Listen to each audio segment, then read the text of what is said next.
Sunil thank you ji, sir. मैं कुछ कहना चाहता हूँ।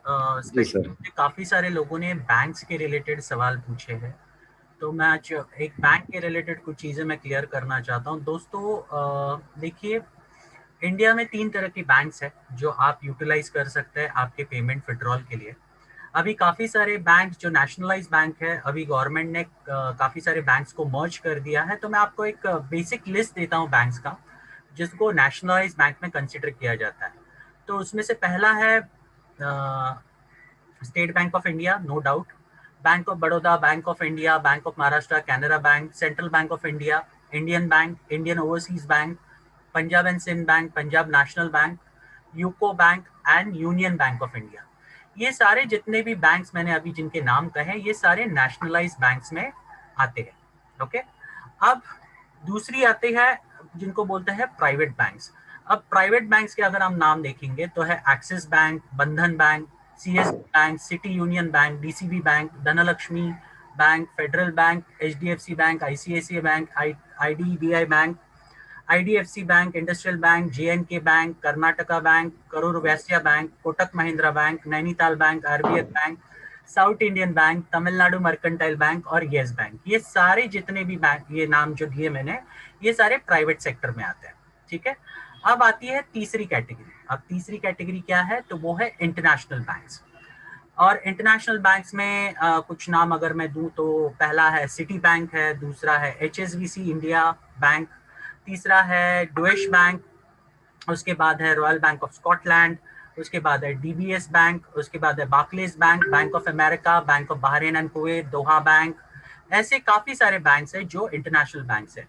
आप इन तीनों में से किसी भी इसमें अकाउंट है आपका, अगर नहीं है तो आप खोल लीजिए इन तीनों में से कोई भी सेक्टर में, आइदर वो इंडिया के नेशनलाइज बैंक में, प्राइवेट सेक्टर बैंक्स में, या फिर इंटरनेशनल बैंक्स में, जो मल्टीनेशनल्स भी होता है, इंटरनेशनल बैंक्स, उन पे आप तीनों में से किसी भी सेक्टर्स के बैंक में आप अकाउंट खोल सकते हैं। क्योंकि ये ही 3 सेक्टर्स के बैंक है जो आपको एक वैलिड स्विफ्ट कोड प्रोवाइड कर सकता है। आपके जितने भी ग्रामीण लेवल के बैंक है, डिस्ट्रिक्ट लेवल के बैंक है, वो आपको ये फैसिलिटी बिल्कुल भी नहीं देती। तो इसके लिए आपको ये मेक श्योर करना पड़ेगा आपका अकाउंट इन्हीं में से कोई भी बैंक में होना चाहिए। और कुछ लोगों ने मुझे सवाल पूछा कि जॉइंट अकाउंट चलेगा क्या? यस, बिल्कुल चलेगा, डेफिनेटली चलेगा। लेकिन मैं इतना कहूंगा, देखिए, अगर आप टैक्स लाइबिलिटी अगर आप बाइफरकेट करना चाहते हैं, ओके, तो मेरा सजेशन और मेरा ओपिनियन है, क्योंकि मैं फाइनेंस सेक्टर में काम कर चुका हूं, तो मैं ऐसे सिचुएशन में लोगों को इतना ही कहूंगा कि आप इंडिविजुअल अकाउंट्स बनाइए। और अभी तो एक सबसे अच्छा एडवांटेज है कि अगर आपको बहुत सारे काफी सारे बैंक्स हैं, आपको एक फैसिलिटी देती है, आप खुद के नाम पर करंट अकाउंट खोल सकते हैं। ओके, अगर जो भी आपका नाम हो उस नाम पर आप करंट अकाउंट खोल सकते हैं और उसमें भी आप पैसा ले सकते हो। ओके, तो ये एक एडवांटेज आप ले सकते हो, जिसके माध्यम से आप एक्सपेंसेस दिखाकर काफी सारा टैक्स भी बचा सकते हो। और वो आपका जो भी सीए होगा, आप उससे बात कीजिए इसके बारे में, वो आपको बता देगा डिटेल में। तो हो सके तो ज्यादा से ज्यादा इंडिविजुअल बैंक अकाउंट्स ही रखिए, ताकि आपको टैक्स लाइबिलिटी कल की तारीख में मैनेज करने आ सके और वो हिसाब से आप डिडक्शंस दिखा सके। वो एक सबसे बड़ा एडवांटेज होता है अगर आप इंडिविजुअल अकाउंट रखते हो तो। और जॉइंट अकाउंट रखते हो तो हस्बैंड एक इतना, मान लीजिए वो नौकरी कर रहे हैं, उनका पैसा आ रहा है, आप अलग से कुछ कर रहे हो, आपका कुछ अलग पैसा आ रहा है, तो ये सारी चीजें जब कंबाइन होती है ना, तो बहुत प्रॉब्लम देती है। तो मैं इतना ही कहूंगा कि ये बातों पे आप ध्यान दें और ये बातें आप आगे चलकर आपके सीए से बात करके कंफर्म कर लें। लेकिन इन तीनों में से कोई भी आपके बैंक्स होने चाहिए, कोई भी ग्रामीण बैंक या डिस्ट्रिक्ट लेवल बैंक बिल्कुल नहीं चलने वाले। ओके, इसका आप ध्यान रखिए। और आइंदा प्लीज ये सवाल मत पूछिए, क्योंकि हम बार बार बोल बोल के थक गए, लेकिन आप लोग इन चीजों को वापस वापस पूछते हैं। Thank you.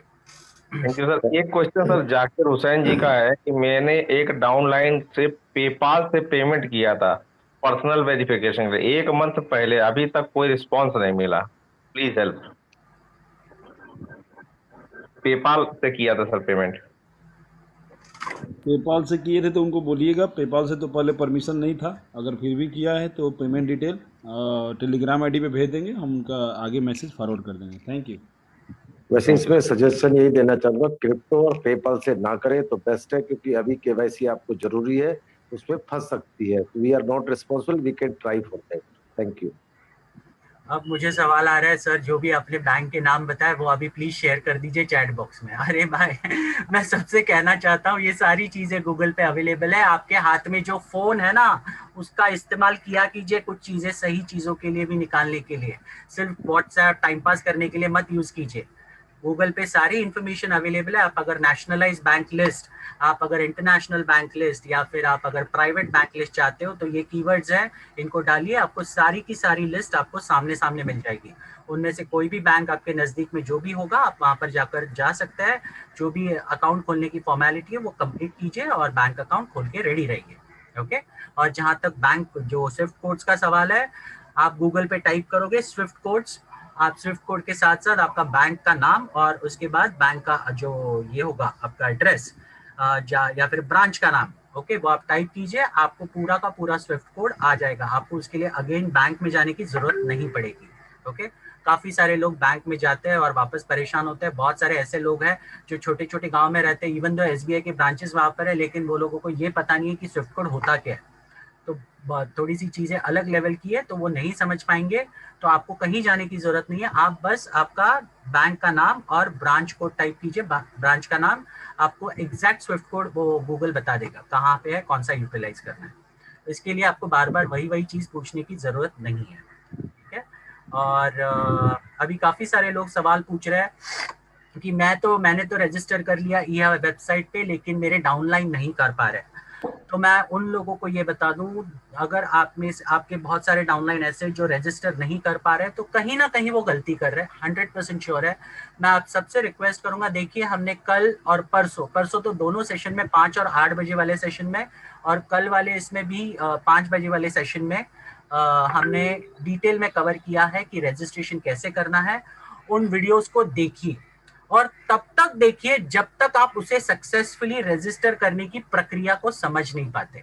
और पूरा देखने के बाद आप एक बार सीख लोगे, उसके बाद आपके डाउनलाइन को सिखाइए। कोई बड़ी बात नहीं है, कोई रॉकेट साइंस नहीं है आपको सीखने के लिए, बहुत सिंपल तरीका। और अगर ये सिंपल तरीका आप सीख नहीं पाए ना दोस्तों, तो आगे आने वाली बहुत सारी चीजें वो भी आप बिल्कुल कर नहीं पाएंगे। इस कंपनी में आप पैसा बिल्कुल नहीं कमाओगे, बिल्कुल नहीं कमाओगे।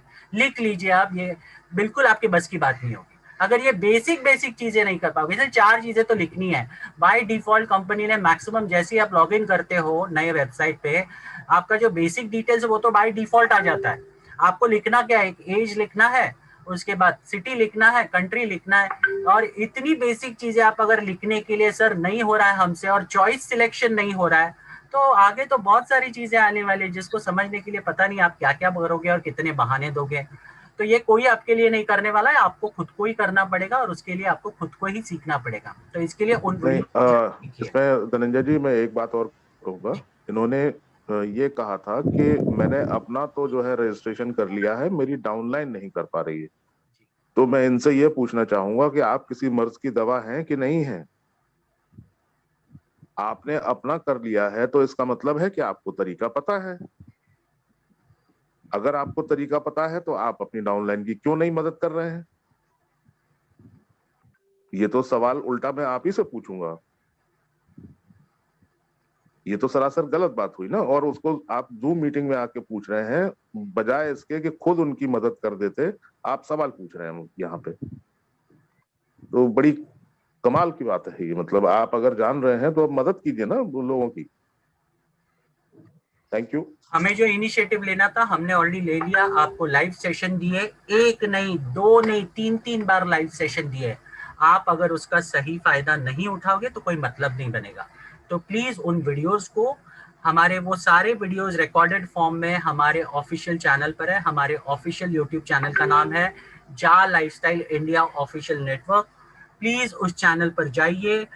पर कल के 5 बजे वाला वीडियो और परसों का 5 और 8 बजे वाले वीडियोस को देखिए। उनमें से कोई भी एक वीडियो आप आपके डाउनलाइन को पहुंचाइए, उनको कहिए कि इन वीडियो को ध्यान से देखिए और स्टेप्स को फॉलो कीजिए। बहुत सिंपल है, सारी चीजें इतनी सिंपल होती है, बस लोग करना नहीं चाहते, यही प्रॉब्लम है, बाकी कुछ नहीं है। और आप अगर स्पून फीड करोगे तो सारी जिंदगी भर आपको वही करना पड़ेगा, याद रखिए।